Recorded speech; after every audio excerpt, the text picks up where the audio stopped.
Merci beaucoup. Vous verrez qu'il y aura quelques diapos sur lesquels je passerai rapidement, parce qu'il y a un certain nombre de choses qui ont déjà été dites, que ça soit dans les topos précédents ou dans la matinée.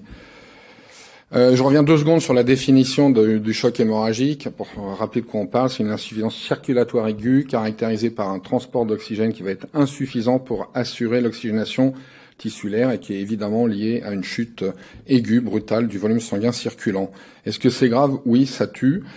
C'est la première cause d'arrêt cardiaque, on a vu tout à l'heure, liée à l'anesthésie chez l'enfant, et c'est la première cause de décès dans les attentats terroristes de Nice, qui sont pas si vieux. Donc le plan que je vais suivre est le suivant. J'ai fait des choix, on peut pas parler de tout, donc j'ai restreint l'analyse de la physiopathe au retentissement macrocirculatoire. On aurait pu parler de microcirculation, il y a quelques données, mais je répondrai à vos questions si vous en avez, sur l'hémostase, et puis on parlera de la prise en charge. Alors j'aime bien ce petit schéma qui date, c'était Georges Mion qui l'avait proposé, vous voyez, il y a un certain temps, qui vous rappelle que l'hémorragie va conduire à la survenue d'une anémie, d'une hypovolémie. L'hypovolémie entraîne une baisse du débit cardiaque via une baisse du volume d'éjection systolique. L'anémie associée à ça donc se combine pour réduire le transport en oxygène qui peut à terme entraîner une anoxie et une acidose. De la même façon, ou parallèlement plus précisément, l'hypovolémie peut conduire à l'hypotension, à la vasoconstriction, à du CIRS, et tout ceci s'associe pour créer du syndrome de défaillance multiviscérale. Alors quand on a en tête les petits schémas de rappel de physio, là, on voit très bien ce qui se passe quand ça saigne. On va perdre du contenu artériel en oxygène parce que on va perdre de l'hémoglobine, on va perdre du volume d'éjection, donc du débit, et donc c'est pour ça que le transport risque de chuter. Il y a quelques particularités pédiatriques qu'il faut avoir évidemment à l'esprit. Elles sont surtout marquées chez les nourrissons. Le petit volume sanguin circulant dont on a déjà parlé, 80 ml kg. Un enfant de 5 kg, c'est moins de 500 ml. Une anémie dite physiologique vers l'âge de 4 à 6 mois en rapport avec le transfert hémoglobine fœtale, hémoglobine adulte, une fréquence cardiaque de base élevée, donc peu de réserve de fréquence cardiaque et peu de réserve d'inotropie. Alors j'aime bien cette étude, elle est ancienne, étude de Barcroft. Alors j'adore jeunes adultes volontaires sains à qui on fait une saignée d'1 litre. Donc je voudrais savoir comment on les a convaincus. Mais quoi qu'il en soit, regardez ce qui se passe lorsqu'on va faire cette saignée progressivement. Vous voyez, sur 8 minutes, donc c'est quand même assez rapide.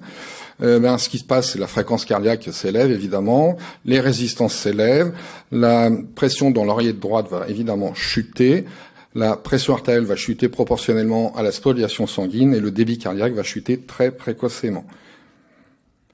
Pourquoi au début tout ceci va se produire, l'élévation des résistances? Parce qu'on est dans la phase sympatho-excitatrice, activation du sympathique, sécrétion d'angiotensine 2.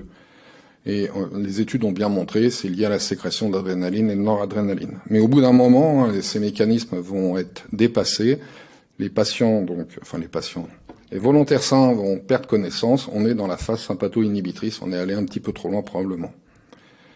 Chez l'enfant, qu'est-ce qui se passe? On a la coutume de considérer que du fait d'un système nerveux sympathique très efficace, d'une élévation très importante des résistances vasculaires, la chute de pression artérielle est plus tardive, 30-40% selon les cas, ce qui marque déjà une spoliation sanguine extrêmement sévère. Si on a les moyens de regarder, on voit que chez l'enfant comme chez l'adulte, le débit cardiaque, lui, par contre, il chute précocement, ce qui renforce l'idée, on y reviendra, de l'intérêt de regarder, de monitorer le débit cardiaque.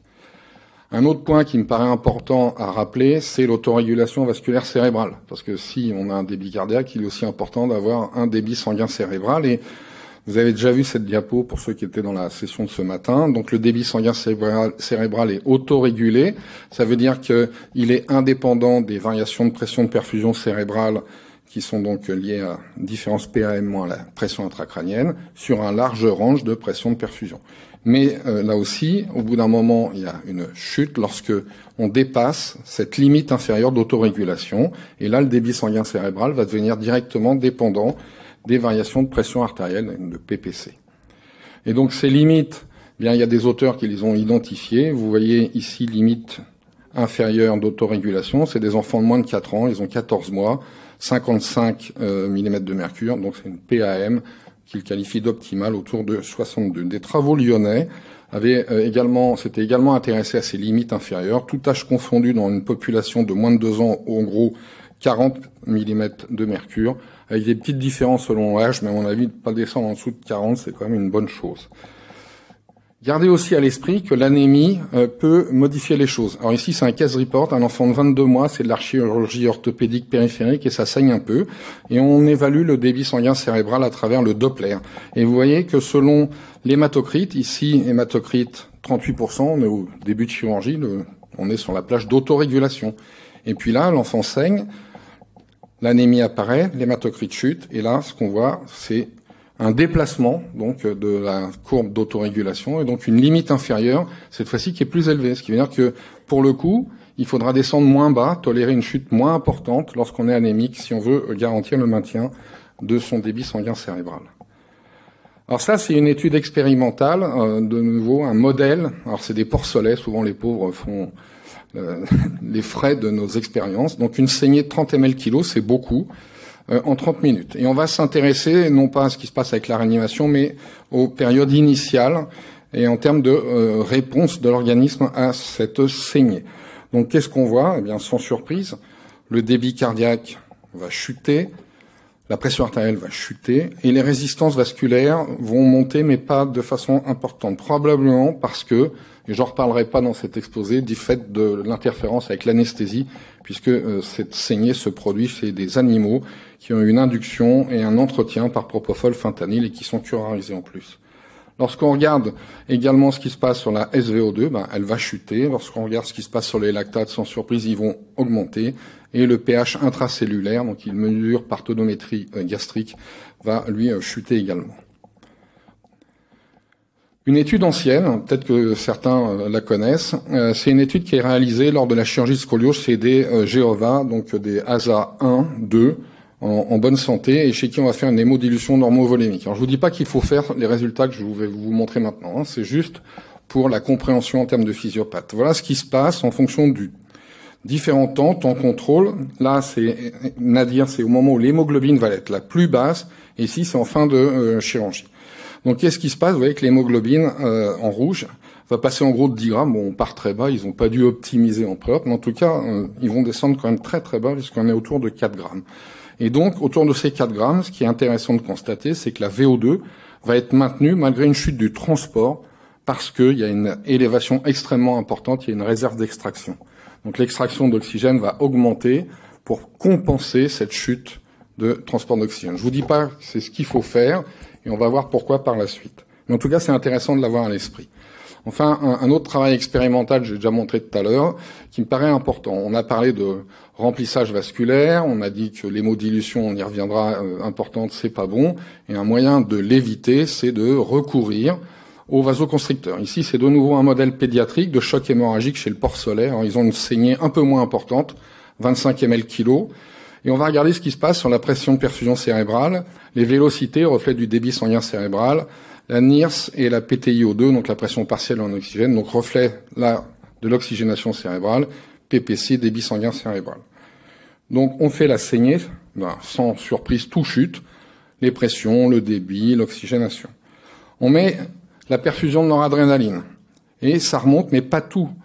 Évidemment, la PPC remonte, mais le débit sanguin cérébral ne remonte pas, l'oxygénation ne remonte pas. Ça se normalise quasiment simplement lorsqu'on va retransfuser. La retransfusion va être importante dans ce modèle d'hémorragie importante chez l'animal. Deuxième point que je vais aborder en termes de physiopathe, parce qu'on verra que ça a un impact en termes de prise en charge, c'est l'hémostase. J'aime beaucoup cette mise au point du New England. Bon, souvent elles sont évidemment très bien faites, sur le choc hémorragique, qui vous rappelle qu'il y a une triade létale qui associe hypothermie, acidose, coagulopathie. Un auteur avait dit que c'est un cercle vicieux. Une fois qu'on est rentré dedans, c'est difficile d'en sortir. Donc il faut tout faire pour pas y rentrer. Dans ce papier de synthèse là de l'équipe à l'époque de Cochin, eh bien les auteurs rapportent les facteurs favorisant la survenue de cette coagulopathie. Alors, il y a les pertes sanguines, la consommation, la dilution, donc le remplissage, le facteur de coag des plaquettes, l'hypothermie, l'acidose, on retrouve deux des facteurs de la triade létale, l'hypocalcémie, l'hématocrite bas, il y a des effets rhéologiques qui font que les plaquettes sont plus capables de se mettre pour boucher les trous, entre guillemets, la fibrinolyse, et puis l'effet propre des colloïdes, mais en gros, comme on l'utilise quasiment plus, c'est plus vraiment un problème d'actualité. L'hypothermie. L'hypothermie, c'est un facteur donc qui rentre dans la triade létale. Et en gros, des auteurs vous disent qu'il ne faut pas descendre en dessous de 33, et ils ont raison. Un vieux travail en traumato-pédiatrique vous montre qu'il y a une relation quasi linéaire entre profondeur de l'hypothermie et mortalité. Vous voyez que là, ça monte en dessous de 34 et ça décroche clairement en dessous de 32. Donc, il faut tout faire pour lutter contre l'hypothermie. Alors, il y a souvent en pédiatrie des réflexions pour se dire, oui, tout ce qu'on voit chez l'adulte, est-ce que ça existe chez l'enfant? Il a fallu un certain temps pour admettre que la coagulopathie, elle pouvait apparaître chez l'enfant. Et vous voyez, dans cette étude, dans cette revue de la littérature, les auteurs ont colligé un certain nombre d'études dans lesquelles il y a effectivement survenu d'une coagulopathie. Et cette coagulopathie, comme le montre cette autre étude, c'est de nouveau en traumatologie, elle est associée à un taux de survie divisé par 2. Donc non seulement elle est présente, relativement fréquente, et entraîne une mortalité induite. Voilà tout ce que je vais vous dire sur la physiopathe, mais on va en déduire quand même certains éléments de la prise en charge. La prise en charge pour moi du choc hémorragique, finalement, c'est la mise en place du concept de damage control. Vous voyez qu'on est passé du ABCDE que vous connaissez bien au MARCH. MARCH, pourquoi? Parce qu'on met en premier Massive Bleeding Control. On va tout faire pour arrêter le saignement, évidemment, sinon c'est le tonneau des Danaïdes. Donc il faut tout faire, et ensuite on reprend l'algorithme habituel. Et donc toujours dans ce papier de synthèse là de New England, il rappelle ici les principes que j'ai essayé de traduire ici, du Damage Control Resuscitation. Éviter, corriger l'hypothermie, j'y reviendrai pas. Contrôler le saignement, les garrots, il y a des garrots pédiatriques, des pansements compressifs, j'y reviendrai pas non plus. Stabiliser l'hémodynamique, je vais y revenir. Limiter les volumes de cristalloïdes, j'y reviendrai également. Des protocoles de transfusion massive. Optimiser l'hémostase, c'est la réflexion sur les ratios PFC, plaquettes et globules rouges. Je reparlerai un petit peu de l'acide tranexamique, mais ce qu'a dit Florence va me permettre de passer plus rapidement. Et puis surtout, ne pas retarder le geste d'hémostase définitif, que ce soit la chirurgie, damage control surgery, ou parfois, c'est plus rare en pédiatrie quand même, la radio interventionnelle. La stabilisation hémodynamique, ça commence par l'abord vasculaire, si l'enfant n'est pas déjà perfusé, qui peut être, dans ces conditions, difficile. Donc les recos vous disent qu'en gros, vous avez le droit de tenter la voie veineuse périphérique, mais il faut moins d'1 minute. Donc quand ça va mal, c'est l'intra-osseuse. Le remplissage, c'est les cristalloïdes en première intention, on va en parler, et le recours à la noradrénaline pour restaurer une pression de perfusion cérébrale. Donc on va titrer en débutant peut-être à 0,1 microgramme kilo-minute.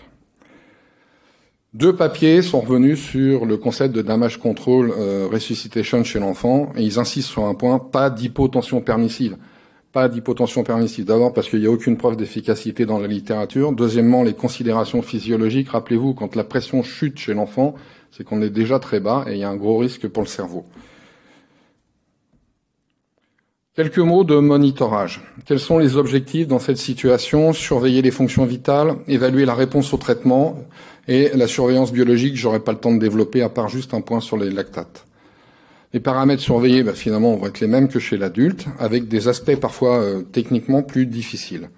Dans ce papier récent, vous voyez, 2021, toujours les mises au point sur la réanimation, ici le Pediatric Life Support, guider la réanimation sur des objectifs spécifiques. Alors la clinique peut jouer un rôle, faut pas totalement l'éliminer, mais ça suffit évidemment pas. La pression artérielle moyenne, les lactates, l'hémoglobine, le pH et la coagulation. On a parlé tout à l'heure de l'importance de surveiller le débit cardiaque. Ici, c'était les recos sur le remplissage vasculaire. Et en gros, à l'époque, on avait dit, ça peut changer depuis, que seule la variabilité du pic de vélocité aortique permet de prédire la réponse au remplissage vasculaire. Alors, c'est soit du Doppler œsophagien, soit de l'ETT, de l'écho transthoracique. Et puis, dans des recours récentes de la Société européenne de réa pédiatrique et néonatale, on insiste sur la place potentielle du monitorage invasif de la pression artérielle, surtout dans les états instables, avec des variations possiblement rapides de pression artérielle. L'autre élément, et je suis content que Florence en ait déjà parlé, c'est la NIRS, parce qu'il y a 2 éléments qui font varier la NIRS, qui sont la pression et l'hémoglobine. Et d'ailleurs, dans ces recos, je viens de vous montrer, de l'ESNIC, eh bien, l'ANIR s'est introduite. Alors, c'est pas pour tous les malades, pour toutes les situations, mais ils vous disent que ça peut être un moyen valable et ça peut donner des informations physiologiques chez les enfants à l'hémodynamique instable. C'est non invasif, facile à mettre en place, donc ça peut être un ajout intéressant dans ces situations compliquées. En termes de soluté de remplissage, la SFAR s'est positionnée clairement. Dans le choc hémorragique, il faut préférer les solutés balancés, donc les cristalloïdes isotoniques balancés. En pédiatrie, très peu de données. Une revue systématique avec méta-analyse. Alors vous voyez les méta-analyses de 2 ou 3 études, ça fait sourire, mais il n'y a pas beaucoup d'études. En tout cas, elle confirme ce qu'on attendait, c'est-à-dire que ça réduit le risque d'acidose hyperchlorémique. Vous voyez ici, peu de changements en bicard grâce à l'administration de solutés balancées et un pH qui se maintient mieux qu'avec des solutés type sérum dit physiologique. Je vous rappelle, il n'est pas du tout physiologique. 154 mEq de chlore, c'est beaucoup. Par contre, pour le moment, pas de données montrant que ça améliore la mortalité. Alors l'excès de remplissage, c'est pas bon. Et des études le montrent ici, vous voyez, des enfants traumatisés qui vont être remplis 0 à 40 ml kg, 40 à 60 et puis plus de 60. Vous voyez qu'au fur et à mesure, on a une augmentation des risques d'ARDS, de thrombopénie, d'anémie, de ventilation, de défaillance multiviscérale. Dans cette étude qui est intéressante puisque les auteurs vont regarder l'effet finalement du volume de cristalloïdes sur le bénéfice attendu du ratio PFC globule rouge supérieur à 1/2. Qu'est-ce qu'on observe? Bien, on observe que, en fait, si on administre plus de 40 ml kg de cristalloïdes, on va annuler, entre guillemets, annihiler l'effet bénéfique attendu d'un ratio supérieur à 1/2. Donc, une interférence entre volume de remplissage et effet bénéfique de la transfusion sanguine. Tout ceci va dans le sens des études qui montrent un bénéfice au ratio élevé, 1/1, pour PFC globule rouge, 1/1 ici c'est globule rouge plaquette, et ici, pareil, un effet bénéfique sur la mortalité précoce des ratios élevés. Ceci a amené plusieurs sociétés savantes à faire des recommandations comme celle-ci qui vous disent clairement qu'il faut administrer des ratios 1/1 plaquette, PFC globule rouge ou 2/1, donc 2 globules rouges, 1 PFC et voilà. En tout cas, une chose est assez certaine, même si les études ont du mal à le démontrer quand même pour l'instant, il faut mettre en place des protocoles de transfusion massive avec votre OFS. Alors l'acide tranexamique, on en a déjà parlé, c'était dans le contexte du Blogs. Dans la traumato, il y a des belles études magnifiques, RAGE 1, 2 et 3, qui montrent un bénéfice chez l'adulte traumatisé qui saigne, si on l'administre dans les 3 heures, y compris en cas de trauma crânien. Vous vous rappelez dans la première étude, ça avait été mis en doute.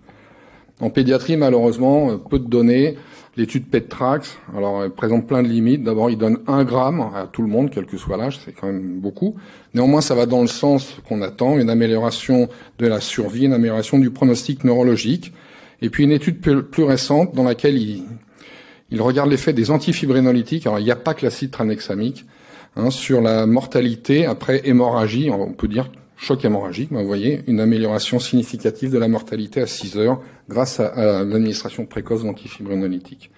Sur les posologies, ça a été déjà dit, mais en tout cas cette étude relativement récente, 2020, enfonce le clou. C'est une étude prospective randomisée double aveugle de non-infériorité qui compare des fortes doses, 50 mg kg suivi de 5 mg kg/h, à des faibles doses, 10 puis 5. Et le critère jumelant principal, c'est segment. C'est NS sur le segment, donc les petites doses ne sont pas inférieures aux fortes doses pour avoir l'effet attendu, et également la même chose sur la transfusion sanguine. Est-ce que la sécurité de l'acide tranexamique, on parlait tout à l'heure des risques de convulsions, ici une grosse étude, il y a plus de 6000 enfants inclus, mais vous voyez ici les patients qui ne reçoivent pas du tout d'acide tranexamique, ceux qui en reçoivent, le risque de convulsion, il est identique. Le risque thromboembolique, c'est pareil. Sur ce collectif de plus de 6500 patients, 4 enfants vont convulser, dont 2 qui n'ont pas reçu l'acide tranexamique, donc qui fait un risque extrêmement faible. Donc je pense qu'on peut être rassuré sur l'intérêt de l'acide tranexamique. Et enfin, pour conclure, un petit algorithme, alors j'espère qu'il est lisible. En tout cas, pour vous rappeler d'abord que c'est une course après le temps. il faut essayer d'aller le plus vite possible pour mettre en place les mesures pour stopper le saignement. Donc ça peut être une compression, un pansement hémostatique, un garrot, tout ce que vous voulez. Obtenir une voie veineuse, et quand vous l'avez pas rapidement, c'est l'intra-osseuse. Maintenir des pressions artérielles pour maintenir la pression de perfusion et donc le débit sanguin cérébral. En tout cas, pas d'hypotension permissive. Optimiser le remplissage, éviter l'hémodilution excessive, donc le recours à la noradrénaline, débuter l'acide tranexamique. Alors, on avait proposé, pour simplifier et que les gens s'en rappellent, 10 mg kilo en 10 minutes, puis 10 mg kilo heure chez le moins de 10 ans, et chez le plus de 10 ans, la dose adulte, c'est-à-dire 1 gramme, puis 1 gramme en 8 heures. Réchauffer, oxygéner, ça évidemment. Activer le protocole de transfusion massive que vous avez mis en place avec votre EFS. Faire un bilan sanguin. Voici les cibles qu'on propose pour la transfusion sanguine. 7 grammes chez les malades qu'on a stabilisés, 10 probablement s'il y a un trauma crânien. Je dis probablement parce que les niveaux de preuve sont très très faibles. Les ratios, j'en ai déjà parlé, 1 sur 1 finalement dans ces situations-là. Du fibrinogène pour un objectif de fibrinogène entre 1,5 et 2. Le chlorure de calcium. Soit vous avez dépassé un volume sanguin, soit vous avez une mesure du calcium ionisé. Et 2 situations, le patient n'est pas stabilisé, et donc c'est damage control surgery, donc ça doit être court, avec des objectifs pour faire l'hémostase, la coprostase, l'aérostase, et éventuellement une fermeture temporaire, et on y reviendra dans les 24-48 heures plus tard. Et soit le patient est stabilisé, on a le temps de faire des examens complémentaires un peu plus précis, d'affiner le diagnostic et de discuter. De toute façon, ces patients vont en réa pédiatrique. Et donc, comme je le disais, la réparation chirurgicale définitive se fera à distance chez un malade chez lequel on a notamment fait le maximum pour normaliser l'hémostase. Je vous remercie de votre attention.